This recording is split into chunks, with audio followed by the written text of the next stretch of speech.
በዛሬው እጅግ አስፈሪና ተለዋጭ በሆነው የዓለም ጂኦፖለቲካዊ መድረክ ላይ የሰው ልጅ ታሪክ አቅጣጫውን ሊቀይር የሚችልና የአያሌን ሀገራትን ወታደራዊ ስሌት ውጥንቅጡን የሚያወጣ አንድ አዲስና አስደንጋጭ የጥፋት መብረቅ ከባህር ስር ብቅ ብሏል።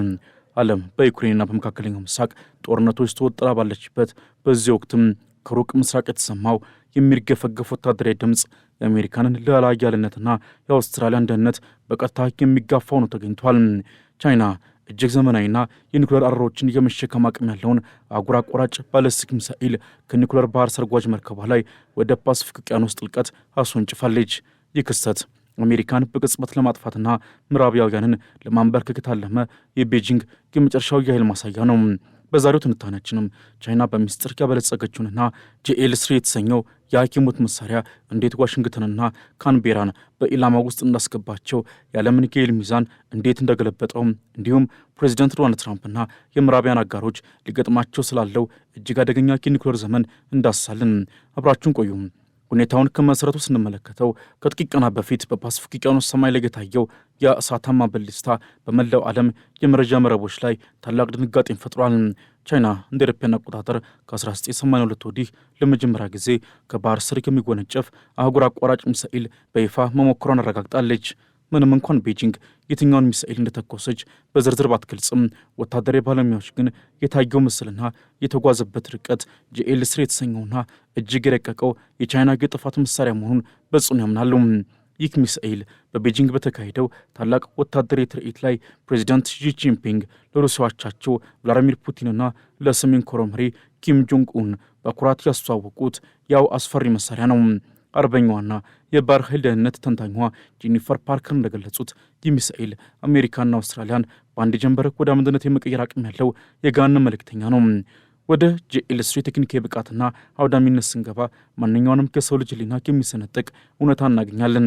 ይህ ሚሳኤል ከ10,000 ኪሎ ሜትር በላይ የመጓዝ አቅም አለው። ይህ ማለት ደግሞ የቻይና የኒኩሌር ባህር ሰርጓጅ መርከቦች ከገዛ የባህር ዳርቻቸው ሳይወጡ የአሜሪካን ዋና ግዛት እንዲሁም መላውን አውስትራሊያን በቀጥታ የመምታት አቅም አግኝቷል ማለት ነው።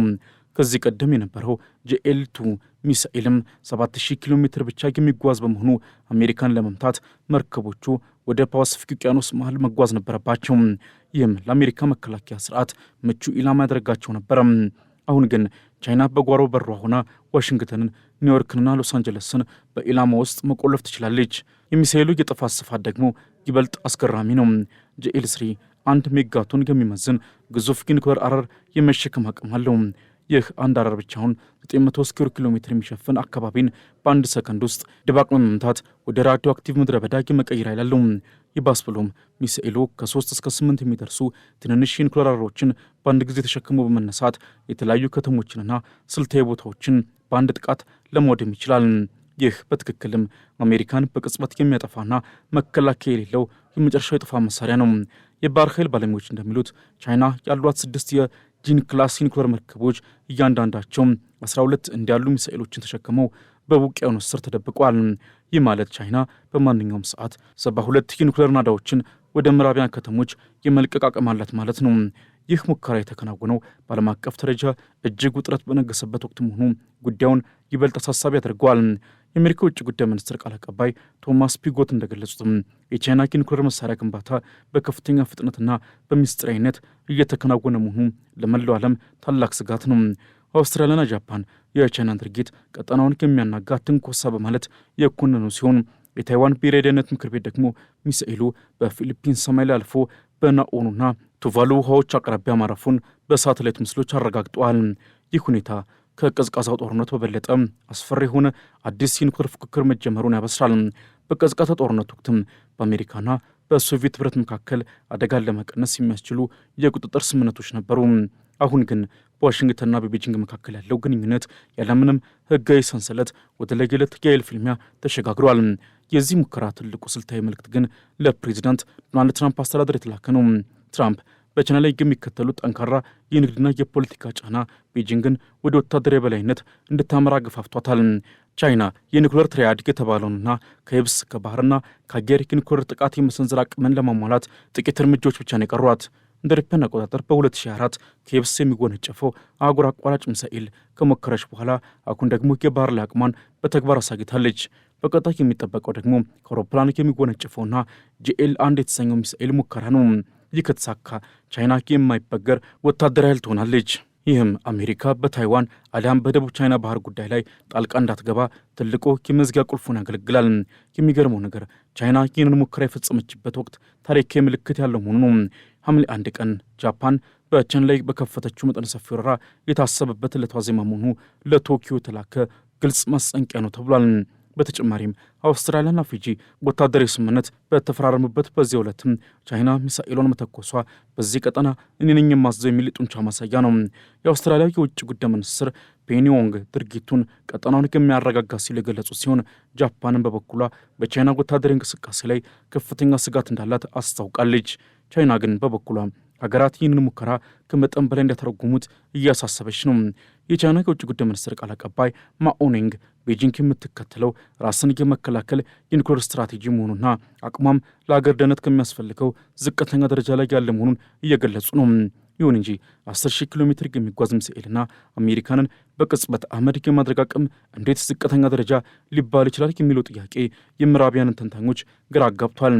የአሜሪካ የባህር ኃይል ጦር ኮሌጅ ፕሮፌሰር ጄምስ ሆልምስ እንደሚሉት ቻይና አሁን ላይ ያለችው የመመከት አቅሟን ለዓለም የምታረጋግጥበት ደረጃ ላይ ነው። በፓሲፊክ ውቅያኖስ ጥልቀት ውስጥ የተከናወነው ያ የሚሳኤል ሙከራ ድምፅና ንዝረቱ ከውሃ ወጥቶ በዋሽንግተን ዲሲ፣ በለንደን፣ በፓሪስና በቶኪዮ ቤተ መንግስታት ውስጥ ታላቅ የመሬት መንቀጥቀጥን ፈጥሯል።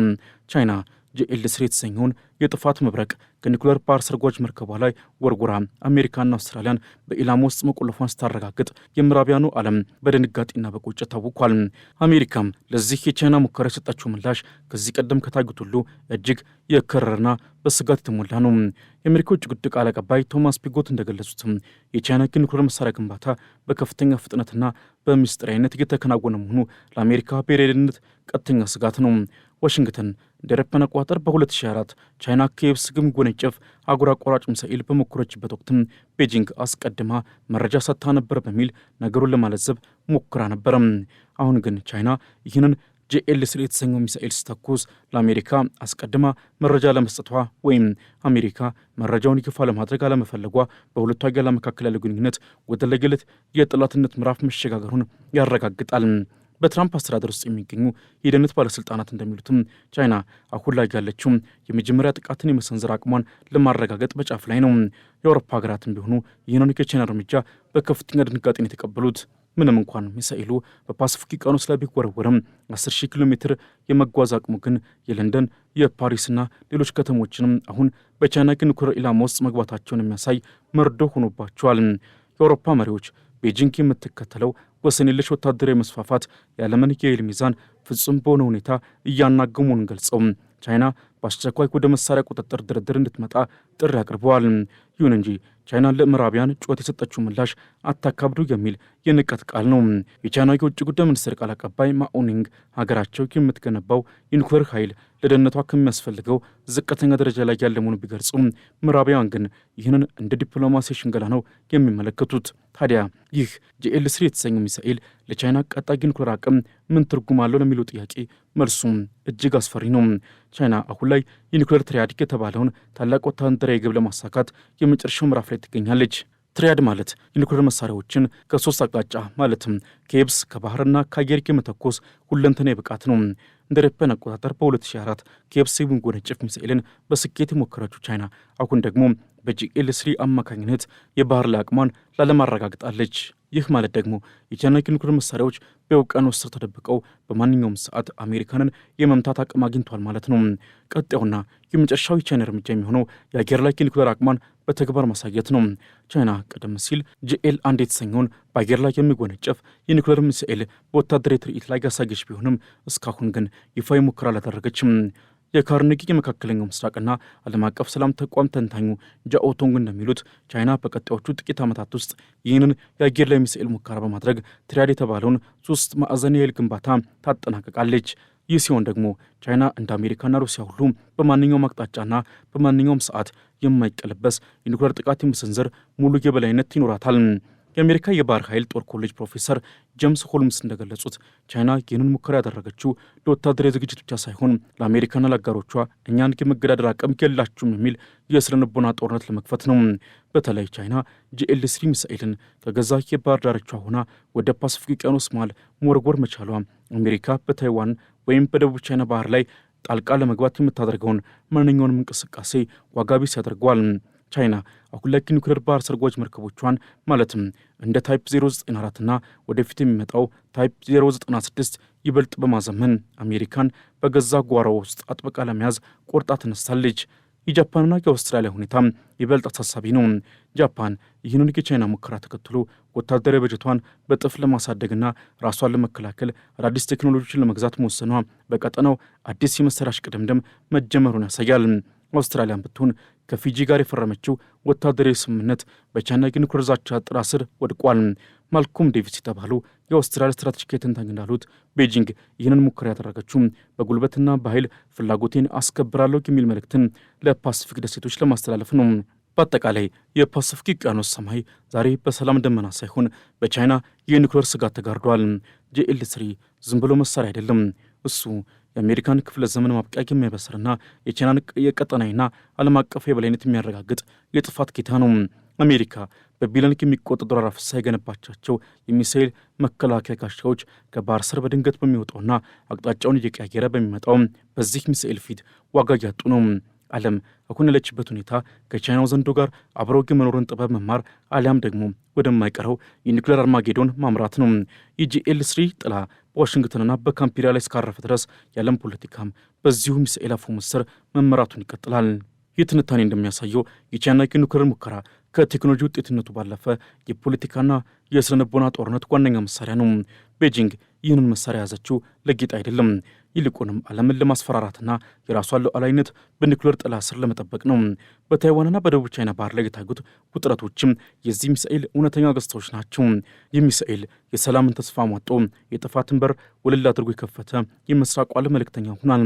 ዓለም የGL-3ን ቁጣ በገዛ ግዛቷ የምታይበት ቀን እንዳይመጣ እየተመኘን ይህንን የጥፋት ጌታ ትንታኔ እዚህ ላይ እናበቃለን። የቻይና ስኬት የምስራቁ ድል ቢሆንም ለሰው ልጅ ግን የታሪክ ትልቅ ስጋት ነው። ምክንያቱም ሰው የገነባው ከፍተኛው ጥበብ ራሱን ማጥፊያ ሆኖ ተገኝቷልና። የGL-3 ጥላ በመላው ውቅያኖስ ላይ አጥልቷል። ይህ ጥላ ደግሞ ሰላምን ሳይሆን የባሩድ ጭስንና የዘላለም ጭንቀትን ያዘለ ነው።